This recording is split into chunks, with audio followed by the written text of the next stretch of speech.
Hi guys, Pakistani family तो reaction. कैसे हैं आप सब? मेरा नाम आजाद है। मैं तो यार आज की वीडियो बहुत ही मजेदार निकल कर आ रहा है। मैं जल्दी से आपको टाइटल बताता हूँ भाई। Why world leaders love Indian prime minister Narendra Modi. देखकर पूरे पाकिस्तान की जल भुन गई। देखते हैं वीडियो, वाज करते हैं वजह, तभी पता चलेगा। है तो दुनिया पूरी लव करती है मोदी जी से। वाह, क्या इसमें कोई शक की बात नहीं भाई साहब। आप वॉच करते हैं तब इसके बारे में हम कुछ कह पाएंगे। तो कौन ऑन करते स्टार्ट। पापा न्यू गिनी के प्राइम मिनिस्टर ने पीएम मोदी के पैर छुए। ये बहुत तो बड़ा, ये ये बहुत बड़ा प्राउड मोमेंट था पूरे Bharat. Australian PM Anthony Albanese ने एक ऑस्ट्रेलियन स्टेडियम में जब पीएम मोदी को होस्ट किया था, तब उन्होंने सबके सामने कहा था PM Modi is the boss. Prime Minister Modi is the boss. USA के प्रेसिडेंट जो बाइडेन ने तो जापान के क्वाड समिट में पीएम मोदी का ऑटोग्राफी मांग लिया। और ये सब किस लिए? एक ऐसे पॉलिटिकल लीडर के लिए जो उनका देश के भी नहीं है। ये कुछ अजीब नहीं लग रहा? I mean, ऑस्ट्रेलिया के पीएम तो पीएम, उसके तो ऑपोजिशन लीडर्स तक जेलस थे कि एक दूसरे देश के पॉलिटिकल लीडर का नाम एक ऑस्ट्रेलियन स्टेडियम में 20,000 लोग कैसे चिल्ला सकते हैं? Spank Arena. We are now welcoming Prime Minister of India, Narendra Modi. अब इसको बहुत सारे लोग शायद मोदी जी का करिश्मा कहे, बट एक famous German sociologist max weber ने अपने करिश्मेटिक लीडरशिप थ्योरी में कहा था उसके बिहेवियरल अपीयरेंस से तो आता है, पर ओरिजिनली वो सोशियोलॉजी और पॉलिटिक्स से भी काफी ज्यादा मोटिवेटेड होता है। बस इसी का आज हम डिटेल में स्टडी करेंगे कि क्यों और कैसे हमारे Indian prime minister Narendra Modi आज पूरे वर्ल्ड के फेवरेट लीडर। हम मेजरली 4 चीजों पर बात करेंगे: vote bank politics, Jio politics, personality and decision making. अगर हम वोट बैंक पॉलिटिक्स की बात करें तो पिछले सिर्फ 10 सालों में ही ऑस्ट्रेलिया में इंडियंस की पॉपुलेशन डबल होकर उनकी टोटल पॉपुलेशन का 3% बन चुकी है। जबकि इतना रिप्रेजेंटेशन तो आज इंडिया में भी 3rd और 4th लार्जेस्ट ग्रुप्स क्रिश्चियंस और सिख्स का भी नहीं है। नो वंडर लास्ट इलेक्शन के वक्त इन इंडियन वोटर्स को जीतने के लिए ex Australian PM Scott Morrison Instagram पर मद्रास करी के साथ सेल्फी पोस्ट कर रहे थे। वहीं पे current Australian PM Anthony Albanese हिंदू देवी देवता की आरती करते हुए नजर आ रहे थे। इसका नतीजा ऐसा निकला कि एक्चुअल इलेक्शन से पहले होने वाले एग्जिट पोल सर्वे में जिस कैंडिडेट को 40% इंडियंस ने वोट किया था, वही कैंडिडेट फाइनली इलेक्शन भी जीता। सेम हुआ 2020 में यूएस के साथ। करीब 72% इंडियन अमेरिकन प्लान कर रहे थे कि वो बाइडेन को वोट करेंगे।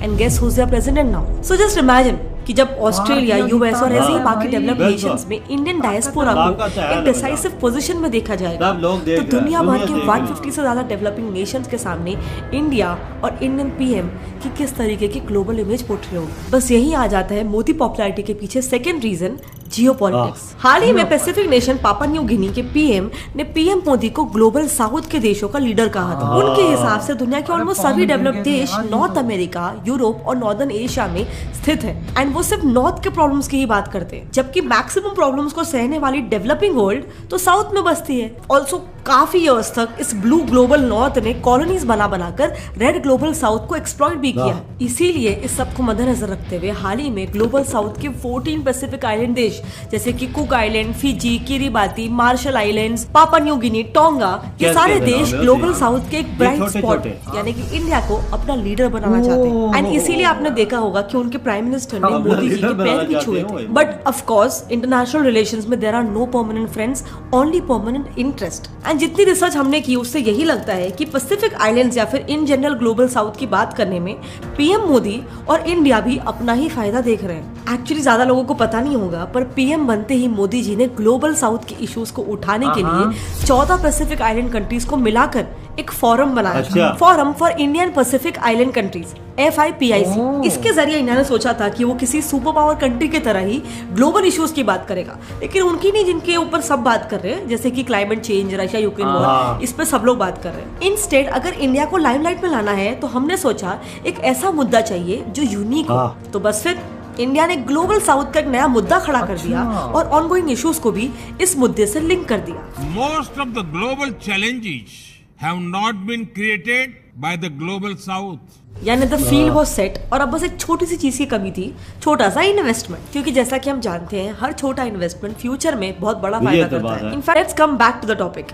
देखो, कोई देश आपके उठाए मुद्दों पर अपना टाइम और मनी क्यों इन्वेस्ट करेगा अगर आप उसके देश में सिर्फ शब्द इन्वेस्ट कर रहे हो, पैसे नहीं इन्वेस्ट कर रहे। सो इंडिया ने उन 14 पैसिफिक नेशंस के कल्चरल, स्ट्रक्चरल और पॉलिटिकल बेटरमेंट के लिए इंडिविजुअली करीब $2 लाख पर ईयर का फंड अलॉट किया और साथ ही उनके ब्यूरोक्रेट्स को इंडिया में ट्रेनिंग देने का वादा भी अच्छा। किया। नाउ आई नो ये सुनने में एक वेस्ट ऑफ मनी लग रहा होगा, बट 14 देशों के लिए जाने वाले इन फंड्स को अगर हम मिलाकर भी कैलकुलेट करें तो ये हमारे जीडीपी का सिर्फ 0.0001% है। बट इसके बदले हमारे देश इंडिया और इंडियन प्राइम मिनिस्टर ये को देश ग्लोबल भारत के लेवल साथ पर अब एक रहेंगे। सेंटर स्टेज बिल्कुल। मिल सकता है। एंड इनफैक्ट इसका रिजल्ट भी दिखने लग गया है। दुनिया भर के सभी पावरफुल ग्लोबल लीडर्स में से पीएम मोदी की अप्रूवल रेटिंग पिछले 4 सालों से लगातार हाईएस्ट बिल्कुल बनी हुई है। है। जबकि और यूएसए investment दुनिया के पूरी मोस्ट दुनिया पावरफुल में कंट्री के बिल्कुल। प्रेसिडेंट बाइडेन की अब तक की और क्या हाईएस्ट बात- अप्रूवल रेटिंग मोदी जी के पिछले कुछ सालों में आई सबसे लोएस्ट रेटिंग से भी कम है। हाँ। Which brings us to the next reason behind Modi's popularity, personality. बाकी लीडर्स आपस में कैसे इंटरेक्ट करते हैं और मोदी जी कैसे इंटरेक्ट करते हैं दूसरे लीडर्स के साथ, इसको अगर आप ध्यान से देखोगे ना तो इसमें आपको एक स्टॉन्च कॉन्ट्रास्ट दिखाई देगा। आप इन्हें कभी नहीं देखोगे एक दूसरे से एकदम गर्म जोशी से गले वगैरह मिला के मिलते हुए, पर अब देखो यही सेम लीडर्स पीएम मोदी से कैसे मिलते हैं। हाँ। बस बॉडी लैंग्वेज ऑब्जर्व करो, देयर इज अ ये देख। Clear difference. मोदी जी के नहीं, मामले में गले ऐसा लगा लगता के है तो। जैसे दो देशों के नहीं, पॉलिटिकल जोश से लीडर्स मिलते नहीं बल्कि दो पुराने दोस्त मिल रहे हो। इनफैक्ट एक बार तो मोदी जी ने खुद बताया था कि वो रशिया के प्रेसिडेंट पुतिन से सिर्फ आधे घंटे के लिए मिलने गए थे रात के 11 बजे, लेकिन उनकी बातें सुबह की 4 बजे तक चलती रही। सो डेफिनेटली मोदी जी की ये पर्सनालिटी उन्हें इन वर्ल्ड लीडर्स से काफी क्लोज रिलेशन बनाने में हेल्प कर रही है। कितना टाइम लेंगे वो? बोले साहब ज्यादा से ज्यादा 50 मिनट, मैक्सिमम 50 मिनट। दोनों बैठे, बातें शुरू हुई साहब, और आप हैरान हो जाएंगे जो 50 मिनट का कार्यक्रम तय हुआ था, मैं करीब सुबह 3:45 बजे होटल वापस आया। But of course as I said earlier ये सब कुछ पॉलिटिक्स है, क्योंकि जब पीएम मोदी वर्ल्ड स्टेज पर बाकी पावरफुल ग्लोबल लीडर्स से जब इस तरीके से मिलते हैं तो इससे इंडिया को दो चीजें हासिल होती। पहले तो पीएम मोदी उनकी यूनिक स्टाइल के कारण लीडर्स के बीच अलग से हाईलाइट हो जाते हैं और चारों तरफ उनकी चर्चा होने लग जाती है। एंड दूसरा, इंडिया की इन हाउस पॉपुलेशन को बड़े देशों के साथ बराबरी का एहसास होता है। अब पीएम मोदी की जो पर्सनालिटी ऐसा है तो इसका करते हैं, इंडियन हमारा भी ऑब्जेक्टिव्स लीडर को उनके फुलफिल मुकाबले करने में करता है। कितना बड़ा रोल प्ले होता है, क्या फायदा होता है कि नहीं फायदा होता है, वो डायरेक्शन में हम नहीं जा रहे। हाँ। बट हाँ, इतना जरूर है कि इससे एटलीस्ट वो ग्लोबली न्यूज में बने रहते हैं एंड उनके रिलेशंस बाकी लीडर्स के साथ कंपैरेटिवली अच्छे हो जाते हैं। अब आते हैं लास्ट रीजन पे, which is Modi ji strong decision making. ये पॉइंट पे तो स्पेसिफिकली हम ये बिल्कुल बात नहीं कर रहे कि ये जो डिसीजंस उन्होंने लिए हैं वो सही थे या गलत थे। हम सिर्फ ये बोल रहे हैं कि उन्होंने काफी डिफिकल्ट सिचुएशंस में डिसीजन लिया, जो अपने आप में ही दूसरे देशों के लीडर्स के साथ रिलेशंस बिल्ड करने में बहुत इंपॉर्टेंट होता है। सो देखो, 2017 में प्राइम मिनिस्टर मोदी वो पहले इंडियन पीएम बनते हैं जो इजराइल का दौरा करके आते हैं, यानी उसको विजिट करके आते हैं प्रॉपर्ली। इजराइल इससे की पहले बात। अरब नेशंस की नाराजगी से बचने के लिए किसी इंडियन पीएम ने ऐसा नहीं किया था। देन उसी साल जब इजराइल यूएस के सपोर्ट से जेरूसलम को अपना कैपिटल बनाने का यूएन में प्रपोजल रखता है तो इंडिया अरब नेशंस के साथ मिलकर उसे स्ट्रक डाउन कर देता है। एंड ये सब के बावजूद एक महीने के अंदर अंदर ही इजरायली पीएम नेतान्याहू करीब 100 इजरायली कंपनीज के 130 बिजनेस डेलीगेट्स को लेकर फिर भी इंडिया आते हैं और 9 कोऑपरेशन डील्स साइन देखो करते देखो। हैं। ये सब के पीछे का मतलब समझ रहे हो? ऐसे की डेवलपमेंट्स को देखकर ग्लोबली अब इंडिया को उस स्टेज पर देखा जा रहा है जहां वो बिना किसी वर्ल्ड पावर या फिर ग्लोबल पॉलिटिक्स से इन्फ्लुएंस हुए खुद का ग्लोबल एजेंडा खुद से सेट कर सकता है। ऐसी डिप्लोमेसी बिना किसी बैकलैश के और कौन सा देश कर सकता है? प्रोबेबली सिर्फ यूएस, क्योंकि एक तरफ वो सऊदी अरेबिया का सबसे बड़ा आर्म सप्लायर है, वही दूसरी तरफ वो इजराइल का सबसे बड़ा क्लोज एलाई है। So, एक ही टाइम पे यूएस के तो दोनों दुश्मन देशों के साथ अच्छे रिलेशंस है। तो सो भारत ऐसे में हाँ। क्योंकि मोदी जी की लीडरशिप में इंडिया भी इसी रास्ते पर निकल रहा है, तो एटलीस्ट इससे ऐसा पोर्ट्रे होता है कि अनडाउटेडली मोदी जी को भी एक टफ पावरफुल लीडर के तौर पर देखा जा रहा है जिसे क्रैक करना काफी मुश्किल है। ये इसका एक और एग्जांपल ले लो, यूके के साथ चल रहा free trade agreement drama. UK की बिगड़ती इकोनॉमी के कारण सिर्फ 2 महीने में उनके 2 पीएम्स को रिजाइन करना पड़ा। ऐसे कंडीशन में इंडिया के साथ free trade agreement British economy के लिए एक लाइफ सेवर बन सकता था, लेकिन 2020 में ही ऑलमोस्ट फाइनल हो चुकी डील पर पहले तो यूके की होम सेक्रेटरी सुवेला ब्रेवरमैन ने पानी फेर दिया यूके में बढ़ते इंडियन इमिग्रेशन को लेकर इंडियन गवर्नमेंट पर सवाल उठा के। और उसके बाद जैसे ही मामला हल्का सा ठंडा हुआ था तो वहाँ की इंडियन एम्बेसी पर खालिस्तानी अटैक और उस पर यूके पुलिस के ठंडे रिस्पॉन्स ने एफटीए को पूरी तरह से आईसीयू में पहुंचा दिया। ये खालिस्तानी अटैक पे तो आपको याद होगा कि वहां पर जब अटैक किया था तो और यूके ने कोई रिस्पांस नहीं दिया था, तो इंडिया ने भी इंडिया में जो यूके की एम्बेसी थी वहां से सिक्योरिटी को कम कर दिया था। मतलब बेसिकली जैसे को तैसा वो भी यूके के साथ। So India under PM Modi is clear कि ये बड़े देशों का handshake with one hand and knife with the other hand, ये वाला एटीट्यूड नहीं चलने वाला। इनफैक्ट बड़े देश ही क्या, इंडियन गवर्नमेंट ने अब ये इन जनरल भी काफी क्लियर कर दिया है कि नेशनल प्राइड, नेशनल इंटरेस्ट और नेशनल सिक्योरिटी के साथ अब बिल्कुल भी कोई भी कॉम्प्रोमाइज नहीं चलने वाला है। ये पुलवामा के बाद भी सेव हुआ था। 2019 में पुलवामा अटैक के बाद इंडियन गवर्नमेंट अपने एक्शन को लेकर काफी क्लियर थी। तो ये मोदी है,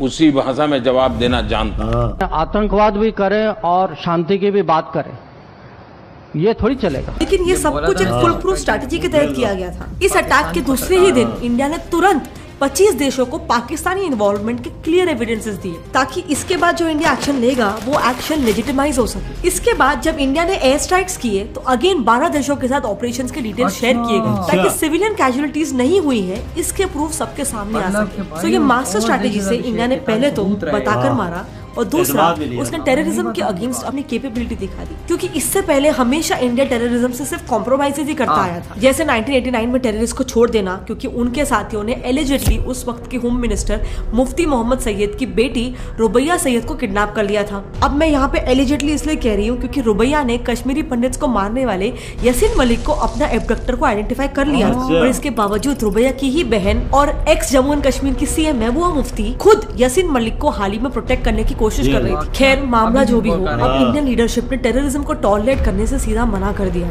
इसीलिए मणिपुर में भी मारे गए इंडियन सोल्जर्स का बदला लेने के लिए म्यांमार में ऑपरेशन हॉट परस्यूट चलाकर टेररिस्ट का सफाया किया गया। इन सब एक्शन से 21st सेंचुरी में इंडिया की एक ऐसी इमेज बनती है कि पीएम मोदी की लीडरशिप में नेशनल इंटरेस्ट सबसे ऊपर है, एंड ऐसा सिर्फ वही देश कर पाते हैं जो काफी डेवलप्ड है। इसीलिए भी ये पीएम मोदी के पॉपुलैरिटी में एक मेजर फैक्टर हो जाता है। इनफैक्ट समय का खेल देखो, 2005 में जिस यूएस ने पीएम मोदी का वीजा कैंसिल कर दिया था तब वो सीएम थे, आज उसी यूएस का प्रेसिडेंट मोदी का ऑटोग्राफ मांग रहे हैं। नाउ ऑफ कोर्स इस पूरे वीडियो में हम कहीं नहीं कह रहे कि सिर्फ मोदी जी के आने के बाद ही सारे डेवलपमेंट्स हुए हैं, बट एक चीज को कोई झुठला नहीं सकता कि आज इंडिया को लेकर जो एक ग्लोबल एटीट्यूड है वो काफी ज्यादा चेंज हुआ। बट क्या आपके हिसाब से भी वाकई में आज हमारे पीएम ग्लोबली काफी फेमस है, एंड इफ यस तो ऐसा क्यों है? आपके जो भी ओपिनियन है मेरे साथ नीचे कमेंट सेक्शन में शेयर करना, आई वुड लव टू। इधर हुई ये वीडियो खत्म यार। वाकया में भाई मोदी जी के जो स्टेप्स थे उनकी वजह से आज पूरी दुनिया उनकी फैन बन चुकी है।